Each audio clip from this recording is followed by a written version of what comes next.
Ce travail, en fait, il est né pour moi, il était né d'une question, c'est-à-dire, donc j'avais évidemment fait mon master 1, mon master 2 sur l'Empire du Mali, et la question que je me posais, c'était, voilà, comment on peut faire l'histoire d'un objet, ici en l'occurrence médiéval, qui n'a pas produit ou laissé derrière lui des sources narratives qui permettent d'en faire l'histoire. Donc c'est une formation politique qui a son apogée au XIVe siècle. Mais voilà, les sources arabes d'époque médiévale sont externes à la région. Et la grande aventure des manuscrits arabes ouest-africains, qui part de Tombouctou en partie, commence véritablement à la fin du XVIe siècle. Donc voilà, on a des sources localement, mais qui sont décalées dans le temps.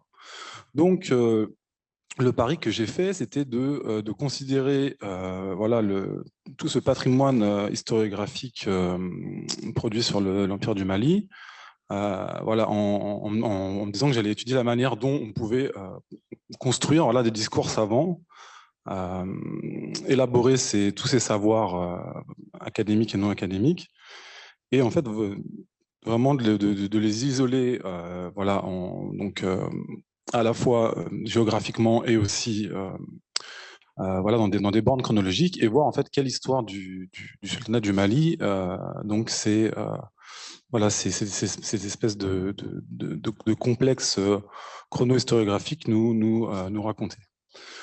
Et, euh, et donc voilà, ce qui était important pour moi aussi, c'était de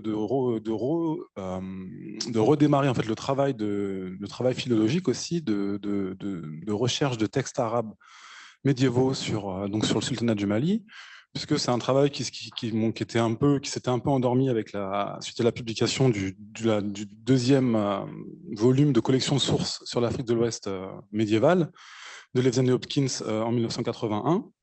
Et ensuite, on a eu des travaux, notamment de John Onwick, qui a publié quelques petits textes qu'il a trouvés en arabe sur l'Afrique de l'Ouest médiévale, mais on n'avait pas eu vraiment de recherche systématique de textes arabes médiévaux. Et il y avait aussi cette idée que voilà, on avait découvert voilà, l'essentiel des textes qui étaient à découvrir et que c'était avec le corpus existant de sources qu'on devait faire cette histoire. Donc voilà, pour moi, c'était vraiment très important d'adosser vraiment voilà, ces deux approches, c'est-à-dire l'approche vraiment historiographique et l'approche philologique, hein, pour aussi aller découvrir des nouveaux textes, les traduire et les intégrer à la discussion et à la réflexion. Alors, du coup, ce qui était aussi important pour moi, c'était voilà, là on voit que donc j'ai adopté une démarche régressive. Donc je voulais vraiment partir du pôle contemporain, donc 19e siècle à aujourd'hui, donc à la fois évidemment en Europe, mais aussi voilà, voir ce qui avait été écrit depuis l'Afrique sur l'Empire du Mali. Je pense on peut mettre la slide suivante. Et en fait, on avait quand même déjà des travaux assez importants qui existaient, notamment le chapitre 1, en fait, qui avait été pas mal couvert jusqu'aux années 20 par Pekka Massonen dans son livre, justement, The Negroland Revisited, sur l'invention du Moyen-Âge soudanais. Donc, lui couvrait vraiment l'histoire médiévale de l'Afrique de l'Ouest dans son ensemble, pas seulement le Mali, mais aussi le Ghana et le Songhai. Mais donc, voilà, qui s'était vraiment intéressé donc à l'invention de cette discipline, d'abord comme voilà, dans l'orientalisme et dans la géographie savante, et ensuite comme champ académique progressivement à la période coloniale. Mais c'est arrêté dans les années 1920. Donc moi, ce qui m'intéressait, c'était de poursuivre ce travail jusqu'à aujourd'hui, parce que ça nous manquait. Et évidemment, ce qui manquait dans ces états de l'art sur la manière dont ce champ d'études avait été constitué, c'était évidemment la voix des historiens, notamment ouest-africains. Donc moi, c'est ça qui m'intéressait. Et aussi, évidemment, d'essayer bon, j'ai pu faire seulement un mois de travail d'archives à Bamako en 2014, parce qu'à l'époque, bon, évidemment, la situation géopolitique était compliquée, donc j'étais doctorant, et le fonctionnaire sécurité défense, on le connaît tous, voilà, comme la zone était en orange-rouge, ça dépendait des saisons. Voilà, donc quand il y a une fenêtre où j'ai pu partir avec mon ordre de mission, j'y suis allé dès que j'ai pu, mais voilà, c'est la seule fenêtre que j'ai eue malheureusement. en tout cas qu'on m'a accordé pendant ma thèse, parce que je sais qu'il y avait d'autres collègues qui arrivaient à y aller, mais bon, moi, voilà, ça dépend aussi du statut. Et donc voilà, je voulais vraiment aussi voilà, étudier comment, dans les années 50 et 60, le Mali médiéval avait été, l'histoire du Mali médiéval avait été mobilisée dans les discours politiques et dans la construction des romans nationaux, puisque évidemment, la République du Mali a pris le nom de Mali, donc le nom du Mali médiéval, mais j'avais pas vraiment trouvé de travail qui s'intéressait à ces raisons, en fait, il y aurait d'autres pays qui auraient pu aussi revendiquer ce nom, notamment la Guinée, puisque la région du Mandane s'est retrouvée coupée en deux par la frontière contemporaine. Donc, donc voilà, en fait, cette approche régressive me permettait d'abord de présenter au lecteur toutes les réflexions historiographiques contemporaines pour ensuite aller vers des strates documentaires plus anciennes et en fait vraiment m'intéresser aux environnements intellectuels de ces strates documentaires plus anciennes, c'est-à-dire sans à chaque fois être obligé de revenir à du contemporain, etc. Donc, et ça permet aussi de mettre en lumière que donc cet objet qui est donc cet objet historique médiéval, l'Empire du Mali, était vraiment, voilà, apparaissait vraiment d'une manière, était appréhendé d'une manière différente, apparaissait d'une manière différente en fonction hein, voilà, de la documentation par laquelle on choisit de l'appréhender.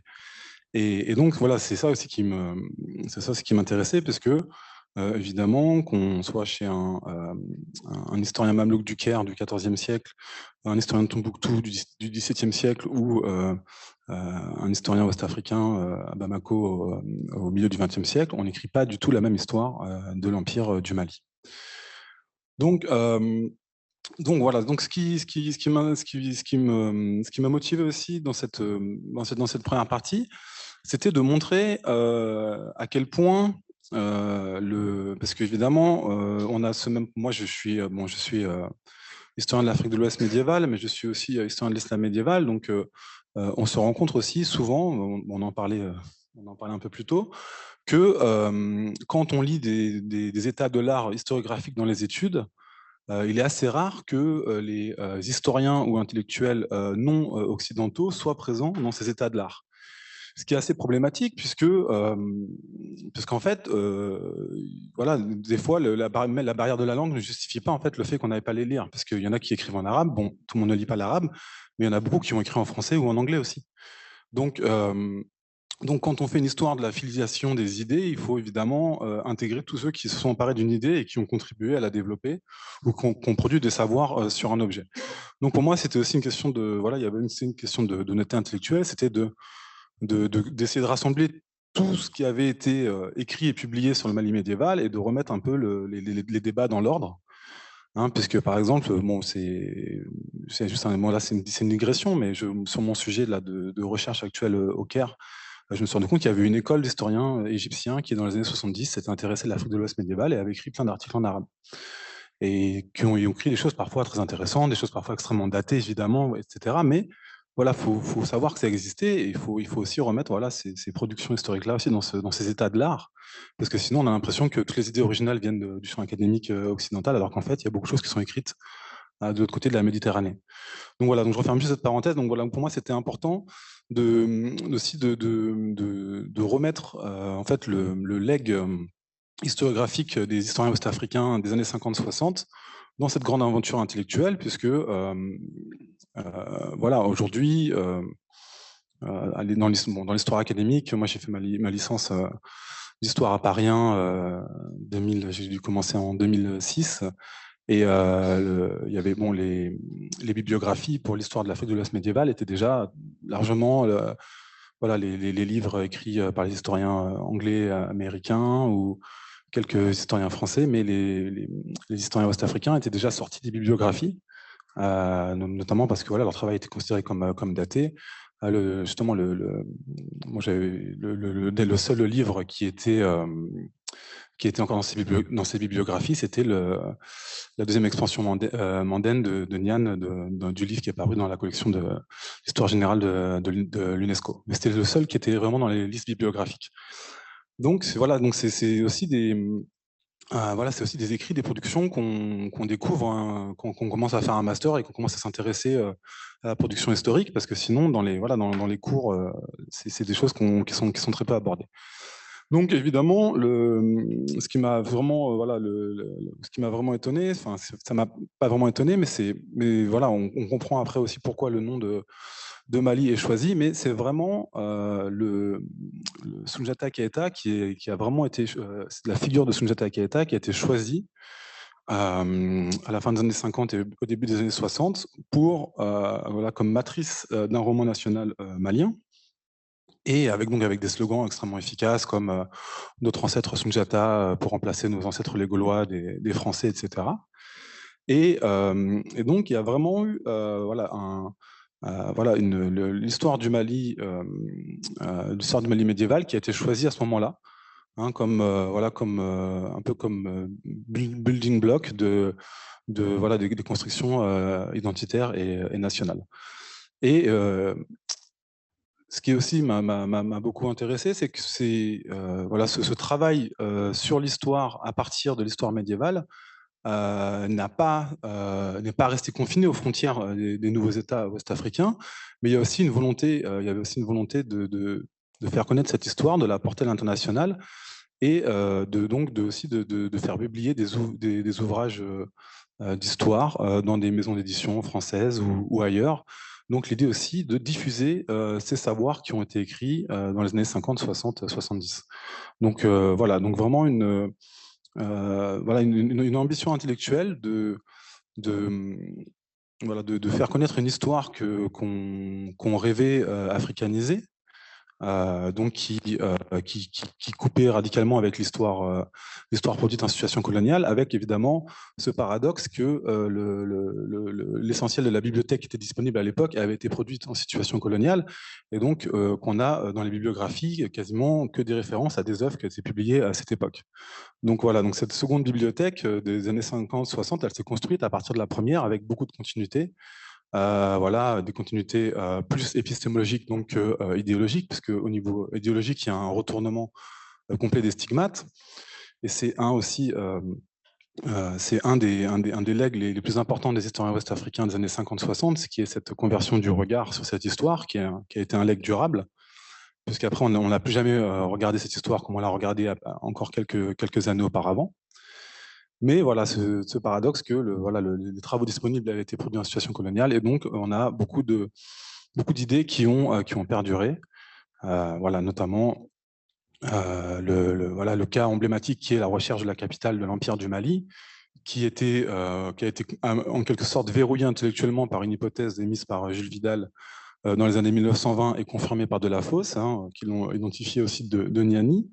Et ensuite, voilà, tout l'effort archéologique s'est concentré là-bas. Et on a quasiment pas eu de grandes missions archéologiques sur le Mali, enfin, relatives à l'Empire du Mali.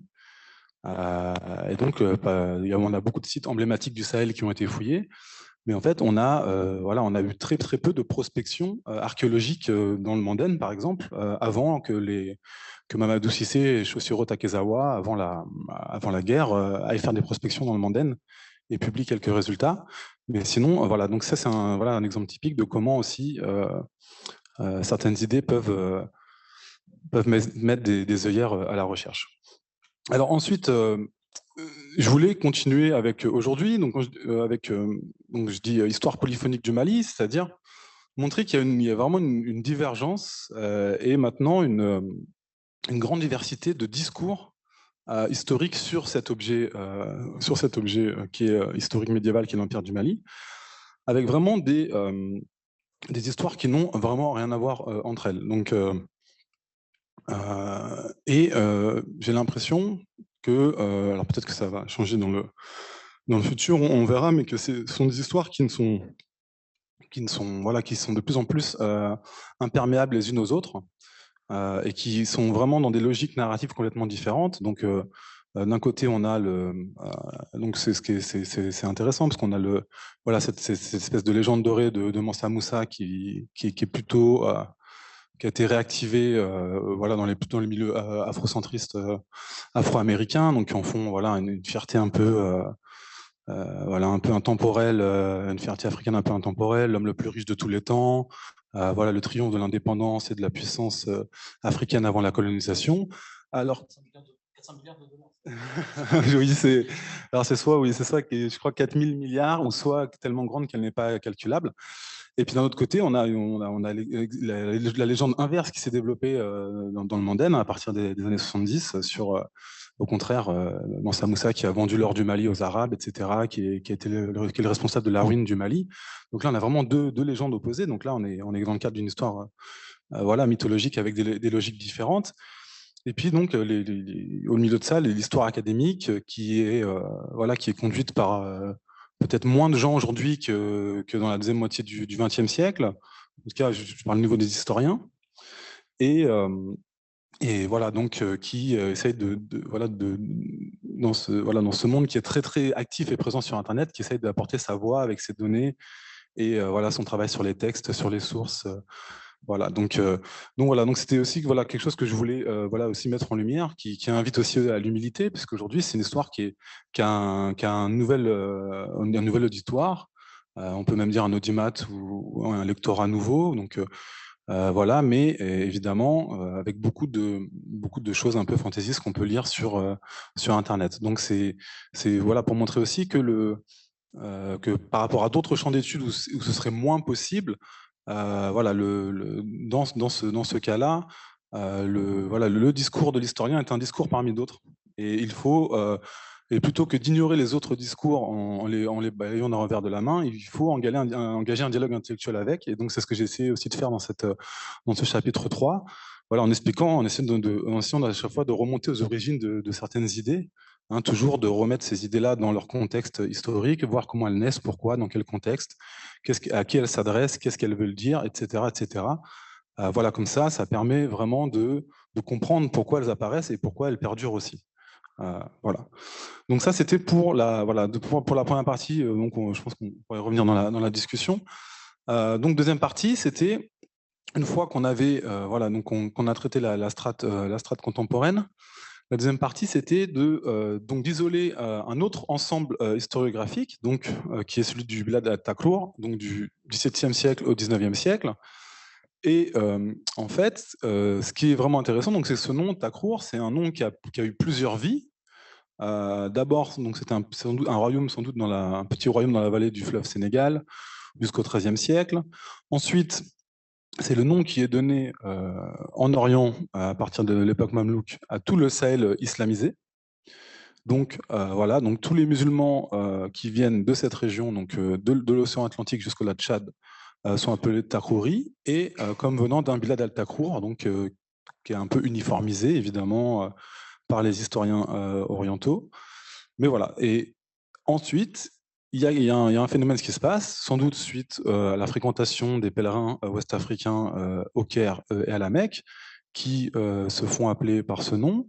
Il y a une réimportation de ce nom en Afrique de l'Ouest à partir du XVIIe siècle, et l'invention d'une région musulmane, une région islamique idéale, donc sous la plume des historiens d'expression arabe ouest-africains. Et ce qui est intéressant, c'est que c'est une construction historique qui est polycentrée. Donc on la trouve à Tombouctou, à Oualata, on la trouve dans le Massina à Hamdalaï, mais on la trouve aussi à Sokoto. Donc les grands centres intellectuels d'expression arabe qui produisent à la fois de l'histoire en arabe, mais aussi évidemment des œuvres voilà, en sciences islamiques, vont se réclamer d'une région historique, islamique, idéale en Afrique de l'Ouest, qui s'appelle le Bilad el-Takrur. Et ce qui est intéressant, c'est que ces centres historiographiques, ces centres scripturaires d'expression arabe vont produire de l'histoire et notamment vont choisir le sultanat du Mali comme moment, comme point de départ de cette grande aventure islamique de la région. Et notamment, évidemment, le règne de Mansa Moussa, qui est présenté comme celui d'un souverain musulman idéal à imiter et à surpasser, hein, qui sera donc surpassé, d'après ces historiens-là, par Askia Mohammad, le fondateur de la dynastie des Askia au sultanat Sonrail.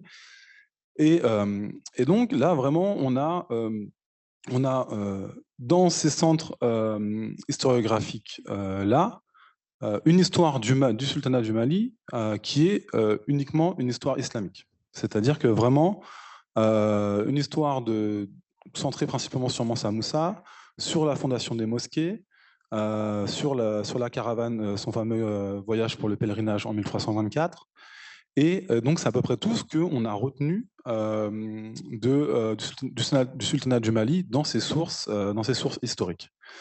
Et on a aussi voilà, un historien de Tombouctou du milieu du XVIIe siècle, Ibn al-Mukhtar, qui va mettre par écrit quelques récits issus de la culture orale Tombouctou.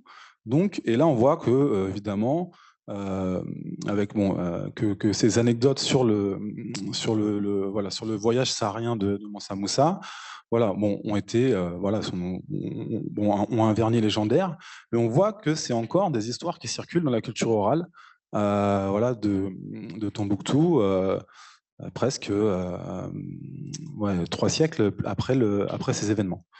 Donc là aussi, c'est très intéressant parce qu'on voit que voilà, l'Empire du Mali, qui est donc là, ouais, c'est intéressant de revenir 30 secondes sur la terminologie, parce que moi, j'ai décidé de l'appeler sultanat parce que mes sources l'appellent sultanat.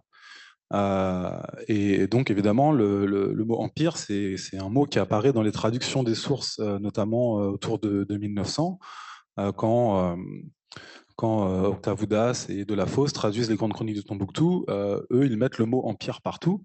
Donc ça, c'est un choix parce qu'évidemment, ils plaquent l'outillage conceptuel de l'histoire européenne sur ces royaumes-là. Mais le sultanat, c'est la forme d'impérialité voilà, en islam après la chute du califat abbasside en 1258. Toutes les grandes formations impériales islamiques prennent le nom de sultanat. On en a en Inde, en Turquie, voilà, bon, au Maroc, en Tunisie, enfin, à peu près partout. Donc voilà, donc un souverain puissant qui a soumis d'autres souverains qui exercent son pouvoir sur un territoire important est un sultan, hein, ce qui est plus prestigieux que le titre de roi. Donc, voilà, donc l'histoire de l'Empire du Mali dans ce Bilal al-Takrour ouest africain, c'est l'histoire d'un sultanat, en fait du premier vrai sultanat islamique voilà, de bonne loi orthodoxe en Afrique de l'Ouest, et un moment matriciel de la grande aventure intellectuelle islamique qui va mener justement jusqu'aux auteurs qui écrivent ces manuscrits arabes ouest-africains.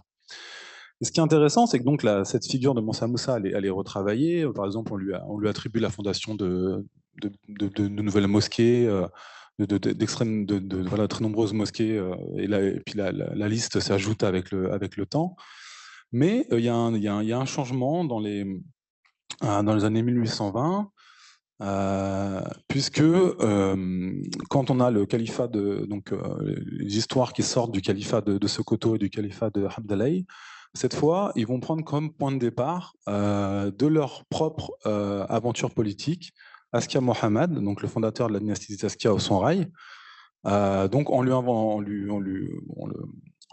faisant le personnage principal d'une légende califale basée sur un obscur hadith de Mohammed, en disant que voilà, les deux derniers califes de l'islam seront des califes du Takrour, et qu'il y en a déjà eu un, c'était Askia Mohammed, et que le deuxième, donc le Sokoto et Hamdallah, se disputent en fait voilà, l'identité de ce deuxième et dernier calife de l'islam qui serait au Takrour. Et donc là, on voit que voilà, il y a un changement, la culture historique locale évolue, les rattachements évoluent. Et donc cette fois, alors que par exemple dans les chroniques de Tombouctou du milieu du XVIIe siècle, la distance n'était pas assez grande avec le sultanat Sonrail pour commencer à retravailler les grandes figures de l'histoire Sonrail, là on voit qu'un siècle et demi plus tard, au début du XIXe siècle, il y a une distance assez grande pour qu'on commence à retravailler la figure d'Askia Mohammed. Et à ce moment-là, ce n'est plus le Mali qui est pris comme point de départ de l'histoire politique islamique de la région. Donc là, on voit qu'il y a quelque chose qui a changé. On bascule voilà, dans un nouveau régime d'historicité. Et donc, il y a une rupture, parce que là, on est à un moment voilà, qu'on a appelé le temps des djihad, mais en fait, qui sont aussi qu'on appelle plutôt volontiers maintenant des révolutions islamiques, donc qui agitent toute l'Afrique de l'Ouest. Et donc, le premier revivificateur de la foi et le premier grand djihadiste voilà, de cette séquence historique, il est choisi comme étant Askia Mohammed. Donc là, on a changé vraiment on a changé de régime narratif pour faire l'histoire de la région. Donc aussi, voilà, ce rattachement au Mali, et aussi, il a une histoire dans l'historiographie d'expression arabo-est-africaine. Il a une histoire, et donc on peut voir quand cette histoire commence et quand cette histoire s'arrête. On peut mettre le slide. Et donc, une fois que donc voilà, on s'est occupé des sources arabo-est-africaines du XVIIe au XIXe siècle, moi, donc, ce que je voulais, c'était revenir au temps du Mali. Donc, revenir au temps du Mali, ça veut dire se tourner vers des sources externes. Donc, où sont les sources qui ont le plus, enfin, où sont les endroits qui ont laissé le plus de textes sur le Mali au XIVe siècle? Donc, c'est d'abord le sultanat mamelouk d'Égypte. Donc, il y a une chose qui s'est... Alors, on ne se l'explique pas encore très bien, même si on en a une idée un peu plus précise maintenant, parce qu'on avait un système de patronage extrêmement important dans l'Égypte mamelouk, mais le sultanat mamelouk, c'est un moment d'optimum historiographique jamais vu en islam. On a vraiment de très très nombreuses œuvres historiques qui sont produites au XIVe et au XVe siècle, et notamment une passion pour les chroniques analytiques ou les chroniques universelles. Et ce qui est intéressant, c'est que quasiment tous les chroniqueurs du XIVe et du XVe font de l'année 724, donc 1324 de notre calendrier, l'année de Mansa Moussa, donc le pèlerinage à la Mecque de Mansa Moussa et son séjour au Caire, est élu événement le plus important dans ces chroniques qui sont écrites principalement au Caire et à Damas. Et donc, ce que j'ai voulu faire, donc c'est un événement évidemment qui était extrêmement connu, hein, le pèlerinage de Mansa Moussa à la Mecque et son séjour au Caire, c'est en quelque sorte la vitrine de cette histoire ouest-africaine médiévale. Mais en fait, je me suis rendu compte en remettant le nez dans les sources arabes qu'il y avait beaucoup de textes qui n'avaient pas été considérés. La raison principale étant que les auteurs des collections de sources, Joseph Kwok et John Hopkins et Nehemiah Levzion, pour eux, ça les intéressait pas en fait les textes qui étaient trop proches. Ils avaient l'impression qu'ils se répétaient, qu'ils n'apportaient rien d'original. Et donc, ils préféraient sélectionner l'historien le plus connu, qui rapportait un événement, et laisser de côté les autres textes. Alors qu'en fait, dans ces textes-là, on a des variantes qui sont très importantes, et pour moi, c'était vraiment essentiel de rassembler tous ces textes et de les traiter comme un corpus. Et donc, j'ai retrouvé... voilà, donc j'ai trouvé plein de nouveaux textes qui n'avaient jamais vraiment été considérés.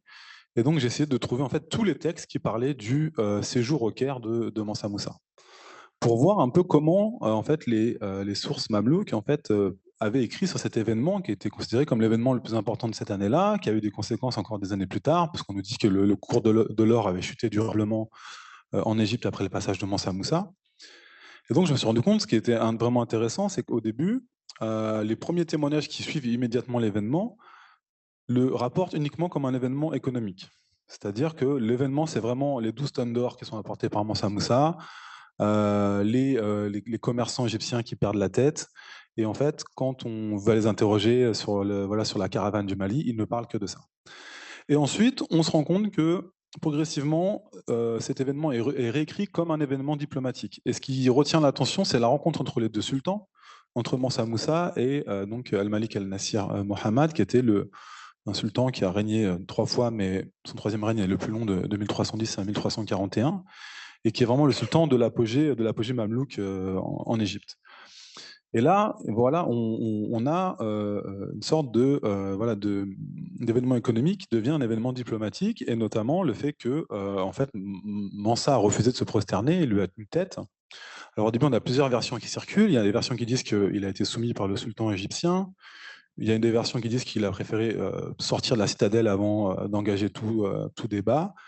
Et puis finalement, la version qui s'impose, c'est qu'il a tenu tête au sultan et qui donc, avec sa phrase célèbre, qu'il ne s'incline que devant Dieu en tant que musulman. Et donc, voilà, on a cette version qui triomphe à l'époque, voilà, à la fin de l'époque mamelouk, puisque ce récit est répété dans les chroniques longtemps après. Et là, on voit vraiment que voilà, on a une diplomatie à l'époque qui place, enfin, en tout cas, la chancellerie mamelouk place le sultanat du Mali au deuxième rang des souverains du monde, le premier rang étant réservé aux souverains mongols, qui sont les seuls capables à les mettre en échec militairement à cette époque, qui sont une vraie menace, donc ils sont traités avec beaucoup de respect. Et donc, on voit que le sultan du Mali, il est classé parmi les sultans les plus importants du monde. Donc là, c'est vraiment quelque chose qui est intéressant, qui me permet d'enchaîner avec le chapitre suivant, quand je dis une puissance mondiale de l'islam, puisque là, on a voilà, le texte le plus long, peut-être, qui existe sur le sultanat du Mali, donc qui se trouve dans une encyclopédie d'époque mamelouk, les Masalik d'Al-Romari. Et donc, les Masalik, c'est vraiment une œuvre donc, qui a été achevée dans les années 1340, qui est vraiment extrêmement importante, puisque Al-Romari refait un inventaire politique, voire géopolitique du monde islamique post-abbasside, justement, et dans lequel il fait une place toute particulière au Mali, voilà, en le mettant en avant comme étant une puissance mondiale de l'islam. Et donc, moi, voilà, ce qui m'intéressait, c'était de savoir comment Al-Romari, qui n'a jamais quitté le Caire ou Damas, pouvait écrire sur le sultanat du Mali à son époque. Donc, l'idée, c'était voilà, de faire une histoire intellectuelle de l'œuvre d'Al-Romari, d'essayer de proposer une biographie la plus complète possible de ce grand historien, en fait, qui était assez mal connu, parce qu'à l'époque, je me souviens, par exemple, la fiche sa fiche, son article sur l'encyclopédie de l'islam, elle était assez maigre. Et donc, c'était aller chercher aussi sa sociabilité savante, savoir où il allait s'informer, avec qui il débattait, etc.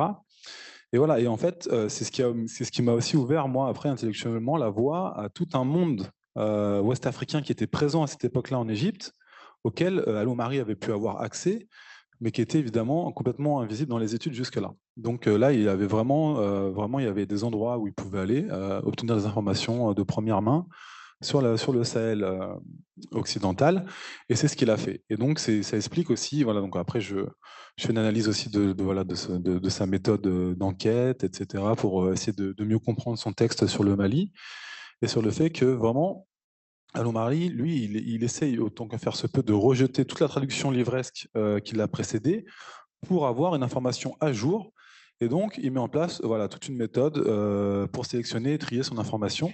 Et ce qui permet aussi voilà, c'est ce qui lui permet en fait de faire une hiérarchie de l'information dans son chapitre sur le Mali sans avoir besoin de le rendre apparent.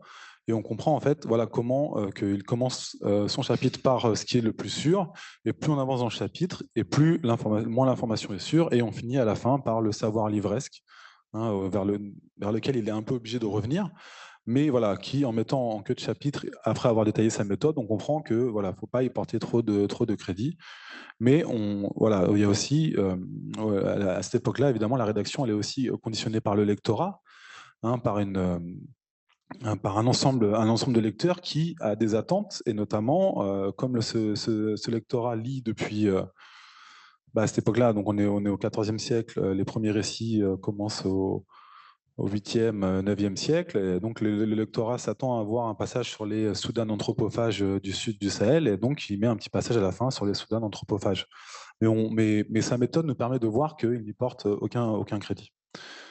Donc voilà. Et ensuite, alors pour le dernier chapitre, aussi voilà un autre texte monument emblématique, hein, vraiment donc le seul voyageur qui soit allé au sud voilà, du Sahara à l'époque du sultanat du Mali, et qui soit revenu en nous donnant un récit sur son voyage.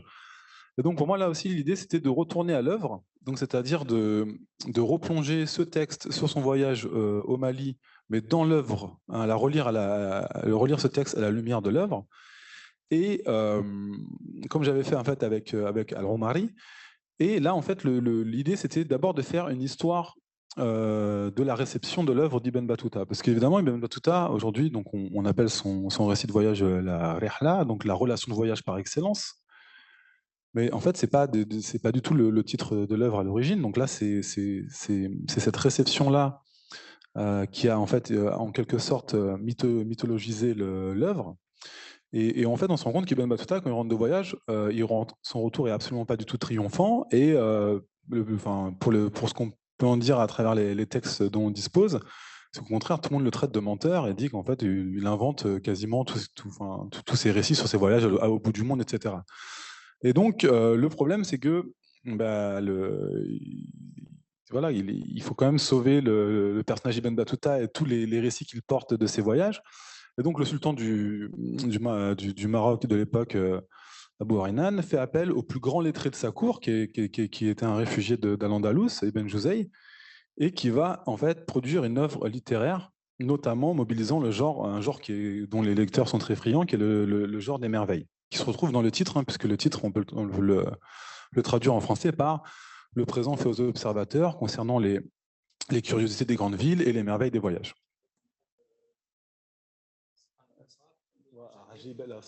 Alors, et donc, si on relie le voyage au Mali à travers cette nouvelle grille de lecture, qui est en fait celle du projet littéraire qui est annoncé en introduction par les auteurs eux-mêmes, hein, c'est-à-dire qu'on avait forcé une lecture en voulant en voir vraiment un travelogue. Donc, on a passé des décennies à faire des débats sur la véracité ou non de certains voyages, etc. Mais le but, c'était absolument pas de faire une relation de voyage au sens propre, mais ça a été de faire un objet littéraire qui est notamment énormément inspiré par, en fait, par le genre des merveilles. C'est-à-dire que c'est un inventaire des merveilles du monde, et le voyage ici est un procédé narratif extrêmement efficace pour transporter le lecteur aux quatre coins du monde pour rendre compte de ces merveilles. Alors ces merveilles, elles ne sont pas, évidemment, le genre des merveilles, c'est un genre qui peut être aussi très naturaliste, qui n'est absolument pas un genre uniquement fabuleux. Et donc, il y a une typologie des merveilles chez Ibn Battuta qui vont de la stricte observation de ce qu'il voit jusqu'aux genres les plus fabuleux, voilà, empruntés aux mythes des différents endroits où il se trouve. Et une fois qu'on a fait cette typologie des merveilles dans l'œuvre d'Ibn Battuta, eh bien, on voit que son récit sur le Mali s'intègre tout à fait dans le dispositif littéraire qu'il fait des bouts du monde, avec notamment une dominance des merveilles exotiques, on va dire ethnographiques exotiques, sur les mœurs des gens, et quelques merveilles fabuleuses. Et puis sinon, voilà, quelques passages sur les merveilles de la nature, de la faune et de la flore principalement. Et voilà, donc ce que je voulais montrer avec ce chapitre, c'était que des fois, on a envie de faire dire au texte des choses que le texte ne nous dise pas, parce que ça arrange nos hypothèses. Et donc, c'est pour ça aussi que dans ce chapitre, je fais un petit intermède où je dis, voilà, où j'adopte la posture de Ibn Battuta n'est pas allé au Mali, et j'apporte des arguments, voilà, à mon sens convaincants sur le fait qu'il n'est pas allé au Mali. Et dans la partie suivante, Ibn Battuta est allé au Mali, où j'adopte la position inverse pour montrer qu'en fait, la question n'est pas là, mais qu'il faut juste lire le texte à l'aune de son projet littéraire, et qu'au final, une fois qu'on a fait ça, voilà, on comprend voilà, ce que Ibn Battuta nous dit du Mali. Voilà, c'est-à-dire que, à mon sens, il y est allé, mais c'est juste la manière dont il a choisi de nous restituer son expérience qui est frustrante pour nous, parce qu'il l'a fait selon un dispositif littéraire qu'on aurait aimé différent, mais voilà, faut faire sa paix avec ça. Alors évidemment, le Mali d'Ibn Battuta est très différent de celui d'Al-Omari, parce qu'Al-Omari, il interroge des gens qui ont vécu là-bas, alors qu'Ibn Battuta, évidemment, lui, il restitue ça à travers sa propre lecture du monde, et en se posant voilà, comme un juge sévère, voilà, un peu garant des bonnes mœurs en islam, mais qui est aussi une construction qu'il fait de son propre personnage, puisque à son retour à Fès, il est en échec. Ensuite, il est envoyé au Mali, c'est son dernier voyage. Et donc, dans toute son œuvre, il se construit un destin et une légitimité à la fois savante, soufie, etc., etc. Donc, de grands personnages un peu exceptionnels, voilà, qui rencontrent beaucoup de saints pendant ses voyages.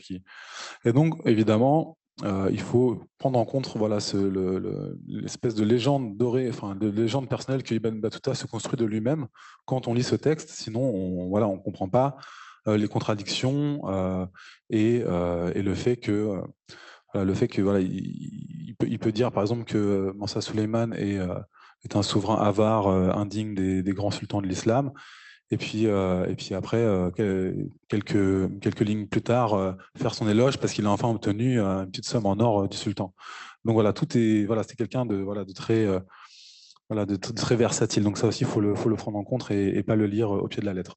Donc voilà, donc l'idée c'était avec cette troisième partie de voir en fait comment en fait les historiens d'expression arabe qui étaient contemporains au Mali médiéval avaient écrit sur le Mali médiéval en cassant un peu la lecture positiviste, un peu historique de ces textes, qui avaient aussi été séparés de leur œuvre mère, qui avaient été lus un peu comme des isolats littéraires, et en fait, on ne peut les comprendre que si on les lit à l'aune de l'œuvre et aussi de de l'environnement intellectuel de l'historien qui les a écrits.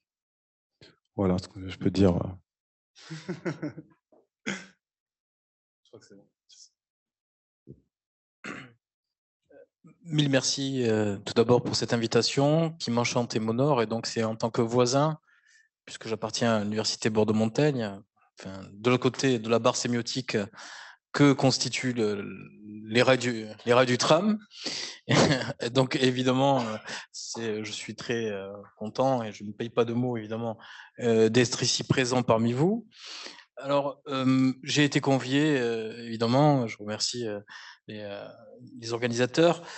Et une fois n'est pas coutume, puisque bon, la vie universitaire, académique étant ce qu'elle est, on est appelé, c'est un exercice de style imposé et nécessaire, de faire de nombreux comptes rendus d'ouvrages rédigés par les collègues. Et autant vous dire tout de suite que en lisant ce livre, quelque part, je ne peux pas m'empêcher de me détacher d'une forme d'empathie forte, puisque par effet miroir, projection, à tort ou à raison, j'estime qu'Adrien Collet participe d'un élan, d'une dynamique qui, à mon sens, est à saluer. Alors, de quelle dynamique s'agit-il au juste?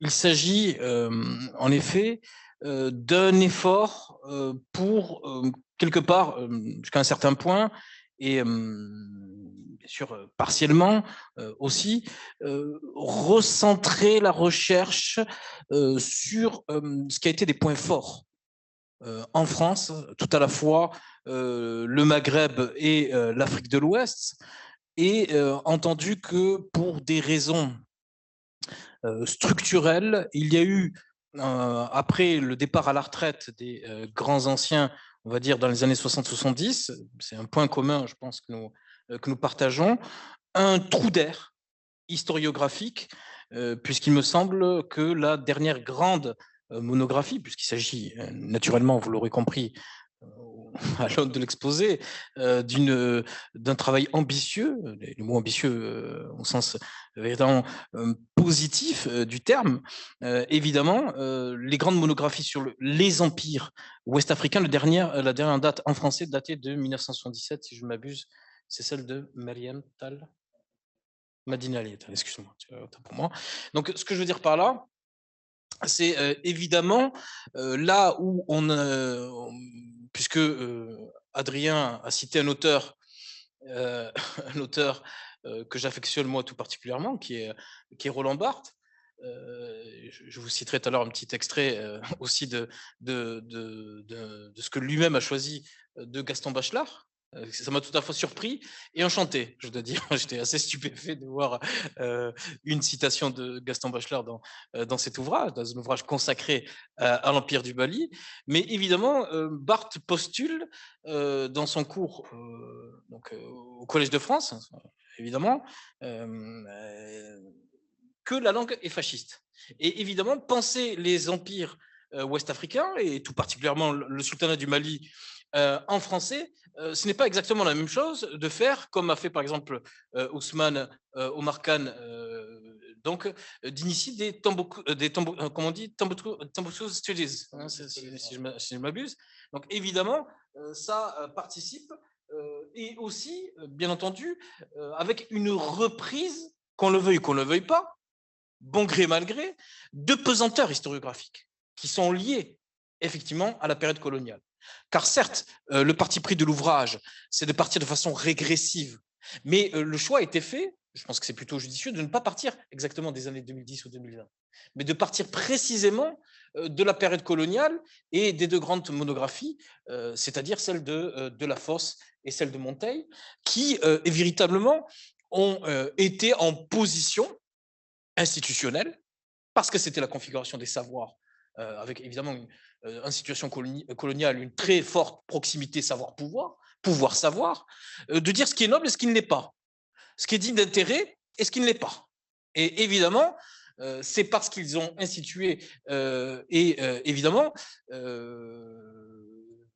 tout le mérite d'Adrien Collet. On a vu aussi plus récemment François-Xavier Fauvel jouer tout à l'heure son bouquin qui circulait par là, le masque et la mosquée, j'ai un gros trou de mémoire, il fait chaud. Évidemment, l'idée que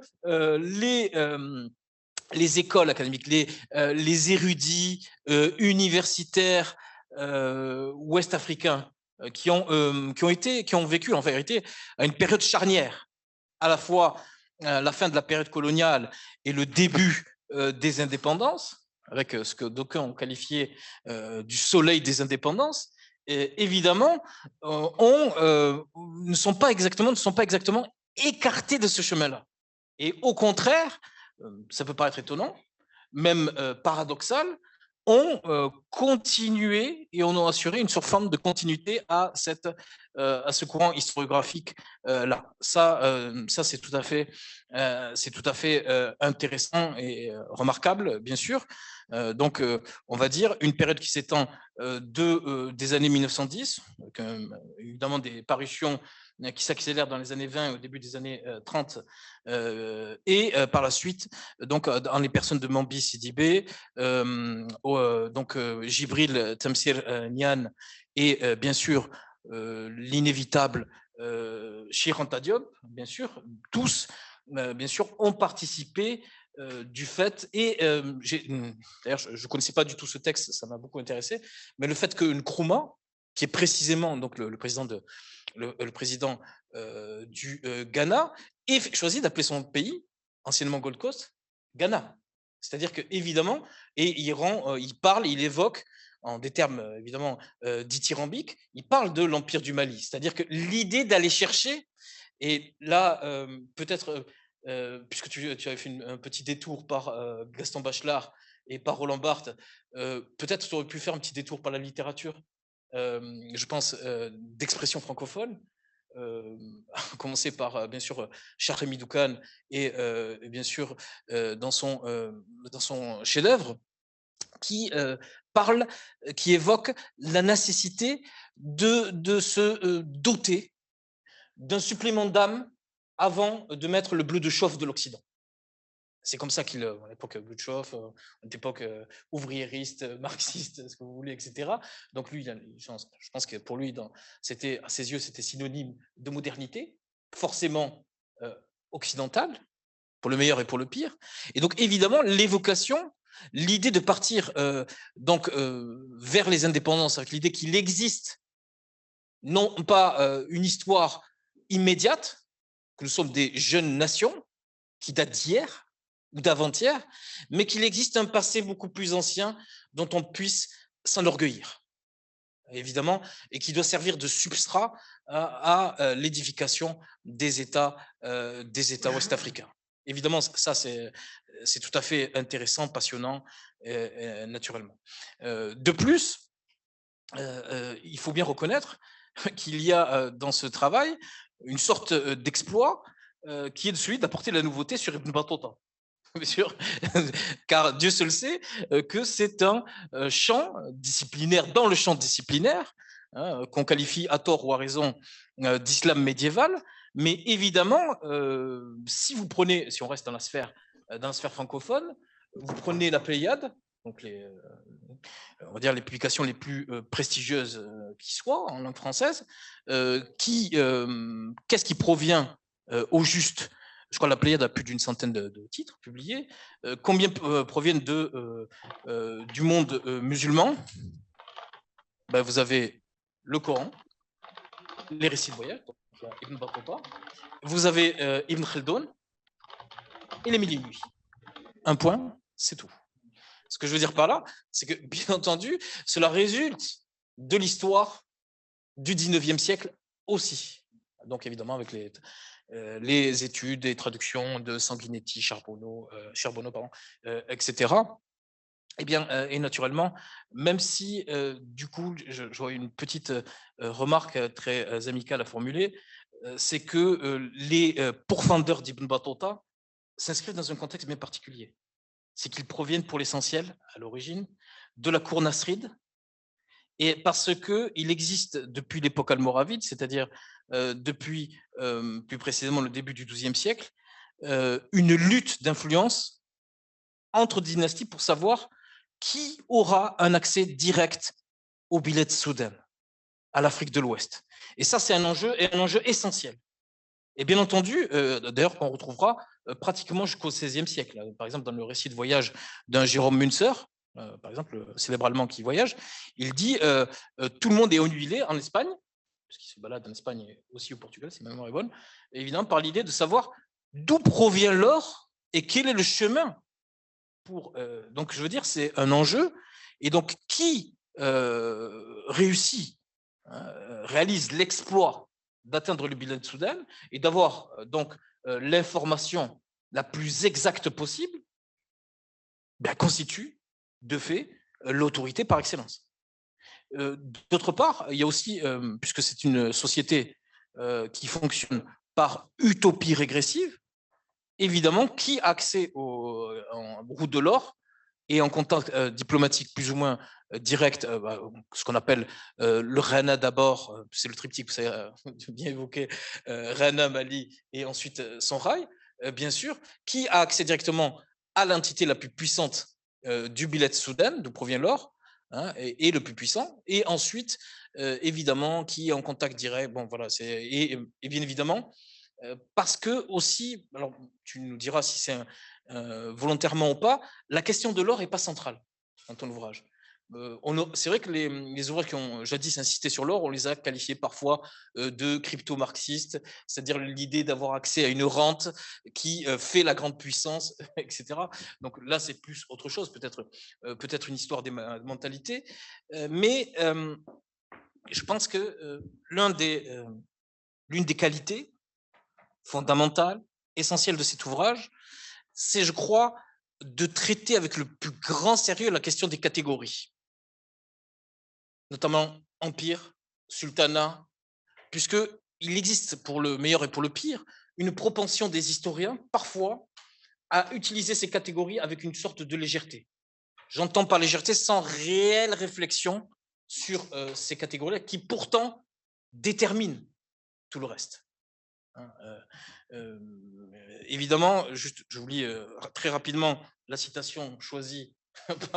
Donc, on fait de l'intertextualité aujourd'hui, c'est très important. Mais évidemment, de Gaston Bachelard, il suffit que nous parlions d'un objet pour nous croire objectif. Et par notre premier choix, l'objet nous désigne plus que nous le désignons. Et ce que nous croyons de nos pensées fondamentales sur le monde sont souvent des confidences sur la jeunesse de notre esprit. Parfois, nous nous émerveillons devant un objet élu, nous accumulons les hypothèses et les rêveries, nous formons ainsi des convictions qui ont l'apparence d'un savoir. Mais la source initiale est impure, l'évidence première n'est pas une vérité fondamentale. En fait, l'objectivité scientifique n'est possible que si l'on a d'abord rompu avec l'objet immédiat, si l'on a refusé la séduction du premier choix, si l'on a arrêté et contredit les pensées qui naissent de la première observation. Donc évidemment, je crois que la qualité première, c'est quand même la profondeur de la réflexion sur ça, même si, toutefois, on peut quand même discuter des catégories utilisées, donc pas Moyen-Âge, mais plutôt post-médiéval, rejeter l'expression les temps modernes au profit de temps médiéval. Je pense que post-médiéval, pardon, c'est, je crois, discutable. L'autre mérite, et bien entendu, là on se confronte au peu au dur, c'est la structuration du champ disciplinaire et académique. Entendu que la démarche adoptée est résolument pluridisciplinaire et qu'elle met en regard au moins une dizaine de couches historiographiques, des rappeurs des années 2010 jusqu'à Ibn Battuta, en passant par les sources internes du XVIIe, XIXe siècle, avec bien entendu toute la complexité de manier et d'attribution de ces sources, hein, qui a fait couler beaucoup d'encre, qui a suscité la controverse, et à juste titre. Hein. Bien sûr, il y a l'idée, puisqu'on est à Bordeaux, je ne vais pas m'empêcher de citer, excusez-moi, Montaigne. Même, je m'empresse de dire que ce n'est pas un monopole de l'université d'à côté, hein, vous avez compris. Donc, c'est-à-dire le problème d'être guelfe chez les Gibelins et Gibelin chez les guelfes. Donc, évidemment, d'appartenir à l'histoire de l'Afrique de l'Ouest ou à l'histoire de ce qu'on appelle improprement l'islam médiéval. Entendu qu'un des travers, un des problèmes terribles, qui est aussi, je crois, un avatar de l'histoire du 19e siècle, c'est d'avoir créé un islam, qui est parfois utilisé ici, à la façon d'un bloc monolithique, entendu qu'il existerait un islam médiéval, et évidemment, vous savez, on fête depuis l'année dernière, le cinquantenaire de l'apparition de l'ouvrage majeur de l'anthropologue américain Clifford Geertz, Islam Observed, et évidemment qui a, je crois, démontré à quel point il fallait se méfier de l'utilisation de ce terme islam, y compris en français, vous connaissez la petite coquetterie avec l'islam avec un I majuscule, hein, un caractère plus englobant, islam civilisation, entendu qu'il existe des sociétés, des peuples, qui le plus souvent ont eu des trajectoires historiques parallèles et non convergentes. Et à ce titre-là, pour moi, pour ce qui m'appartient, je vais un peu prêcher pour ma paroisse, mais quand même, la seule critique véritablement que j'aurais à formuler, bien sûr, même si pour moi, c'est un ouvrage qui fait date, hein, et qui s'inscrit aussi aussi dans un élan, hein, donc initié par Bertrand Hirsch. Et je crois que ça fait sens, comme on dit aujourd'hui. Donc, il est préfacé cet ouvrage, hein, bien sûr, plus tard un peu plus tard et différemment par François-Xavier Fauvel. Mais je veux dire par là que la question de l'interaction avec le Maghreb, je pense, aurait mérité davantage de développement. Elle apparaît in fine avec la question d'Ibn Battuta, oui, mais vous voyez les premières sources, etc., qui rencontrent du Ghana, du terme Gnawa, Guinée, enfin, qui est un peuple à l'origine désigné comme Gnawa et Gnawen, etc., en lien avec les Almoravides, puis avec les Almohades. Bien sûr, je pense que c'est toute une histoire qui aurait pu être davantage mise à contribution pour, encore une fois, éclairer davantage, si tant est qu'on soit dans le cas d'une histoire un peu positiviste, où j'ai pas linéaire, contre laquelle justement tu t'inscris. Mais bien sûr, c'est, je crois, ce côté-là qui aurait mérité, évidemment. Mais à chaque fois, je veux dire, j'apprécie ça, naturellement, on est surpris quand même. On est surpris parce qu'on est là où on ne s'attendait pas.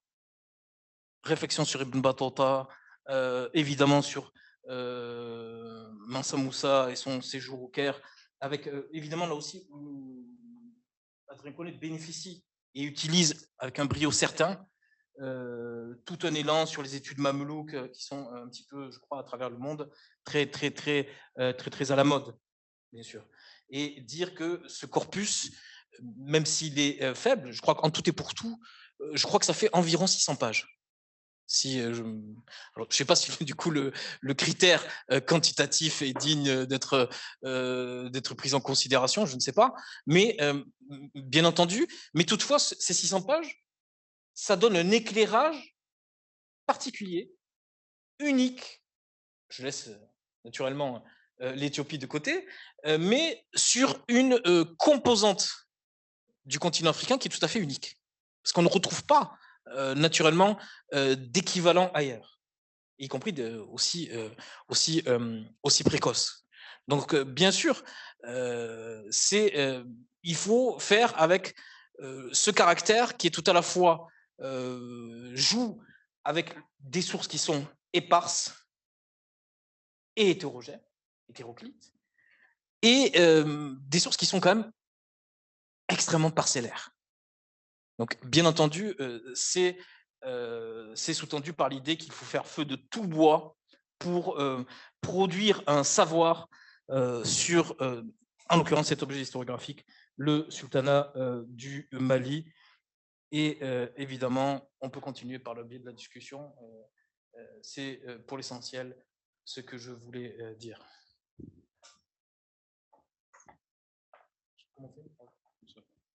Ouais, Juste noter deux, trois points auxquels je voulais répondre.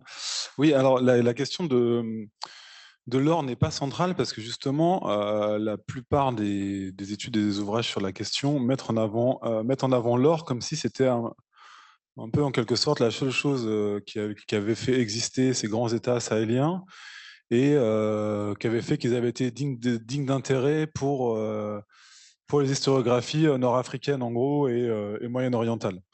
En fait, moi, ce que je voulais faire aussi avec mon travail, c'était remettre voilà, l'agentivité de ces acteurs au cœur aussi de mon propos, puisque même quand on est au XIVe siècle et que donc on a une époque où on a des textes qui sont écrits par des individus qui ne sont pas les Sahéliens, on se rend compte en fait le caractère coproduit de ces sources, parce qu'évidemment, ces grands historiens, ils ont besoin d'informations sur ces espaces-là, et donc ils ont besoin d'aller trouver des gens qui y sont allés, qui ont vécu, qui les connaissent, et ils ont besoin aussi de valider ou d'invalider un certain nombre de clichés, d'idées reçues, de lieux communs qu'ils ont sur ces espaces-là. Et c'est assez savoureux parce qu'on a quelques. Alors, comme tu disais, on a pour 8 siècles d'histoire, on a 600 pages de textes traduits. Donc, c'est un corpus qui est évidemment. On travaille en contexte de rareté documentaire. Mais on a quand même quelques passages de discours rapportés de Mansa Moussa quand il est présent à la cour du Caire. Et quand on lui demande est-ce que c'est vrai que l'or pousse comme des plantes dans ton empire, il répond bah oui, bien sûr. Et on voit aussi que voilà, ces légendes, voilà, comme des carottes, enfin comme des carottes ouais, chez Ben Al-Fakri, là c'est comme des plantes, mais l'idée c'est à peu près la même. Donc c'est que l'or pousse avec les racines. Et donc il dit oui, bien sûr, mais évidemment, on voit là que ces mythes, ils sont aussi entretenus par les individus ouest-africains pour entretenir l'idée qu'ils ont des réserves d'or inépuisables, qui se renouvellent avec le cycle de la nature. Et donc l'idée, c'est de faire venir des caravanes d'Égypte au Mali pour faire du business. Et évidemment, c'était une obsession pour les marchands arabes et berbères de découvrir les sources de l'or, et ils n'ont jamais eu accès aux sources de l'or, parce qu'évidemment, ils avaient affaire à des États puissants qui contrôlaient les entrées et les sorties dans leurs États, et qui aussi protégeaient ces sources avec tout un écran de mythes, donc qu'ils entretenaient sciemment, voilà, tout en sachant qu'évidemment, eux savaient d'où venait l'or, et ils savaient très bien que tout ça, c'était juste du fabuleux auquel leurs interlocuteurs voulaient bien croire. Mais du coup, euh, on n'a jamais eu un seul texte. On a quelques gens, quelques récits, voilà, quelques échos de marchands qui ont prétendu être arrivés aux sources de l'or. Mais en fait, si on part du principe qu'on avait affaire à des États puissants, qui avaient des politiques économiques, qui savaient contrôler les entrées et les sorties dans leurs États, notamment parce qu'il est pour taxer les marchandises qui rentraient et qui sortaient.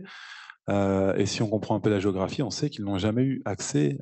Voilà, en général, le plus au sud où ils allaient, c'était les capitales, mais ils n'allaient pas au-delà. Et on voit qu'Ibn Battuta, il fait un petit circuit dans le sultanat du Mali, mais il peut pas aller où il veut, quoi. Il prend les autoroutes commerciales dans le sultanat.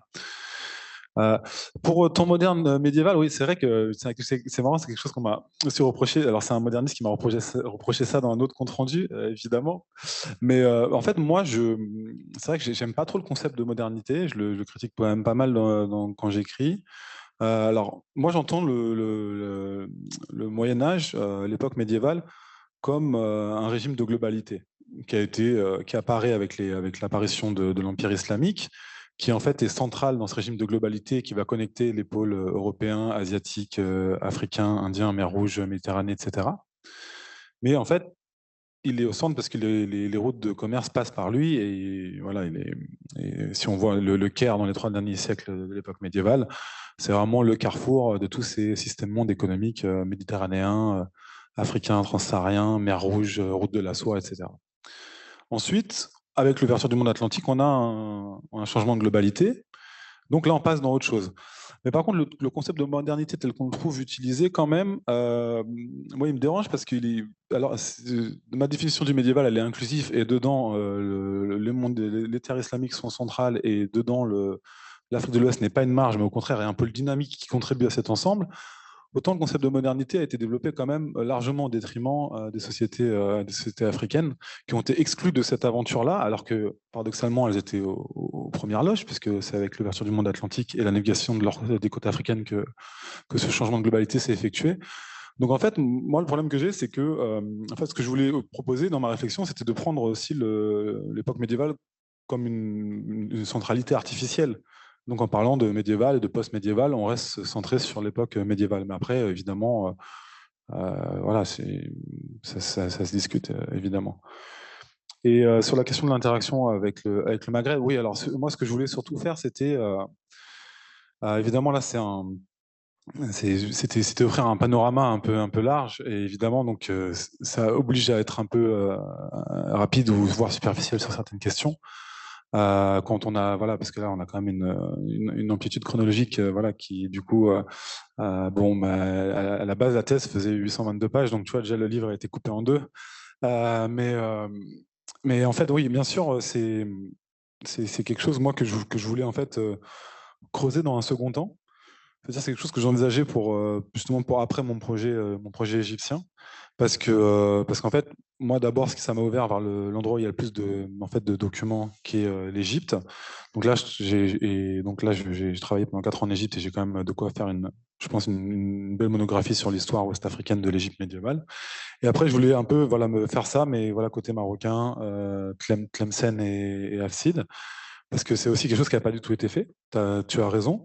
Alors que pourtant, on se rend compte, on voit bien que finalement, les relations diplomatiques entre le Mali et les Mamelouks, elle était plutôt artificielle, mais il y avait des vraies relations diplomatiques avec les Mérinides. Et on sait qu'à l'époque de Ghana, il y avait aussi des relations diplomatiques avec les Almohades. Donc là, il y a évidemment quelque chose à faire. Mais moi, ce que je voulais faire avec ma troisième partie, c'était vraiment d'abord repartir sur les grands monuments textuels. Et donc là, c'était Ibn Battuta, évidemment, qui m'a demandé déjà beaucoup de travail. Et évidemment, ça permet après d'ouvrir la porte sur tout ce qui se cache derrière. Donc voilà, voilà, c'est au programme.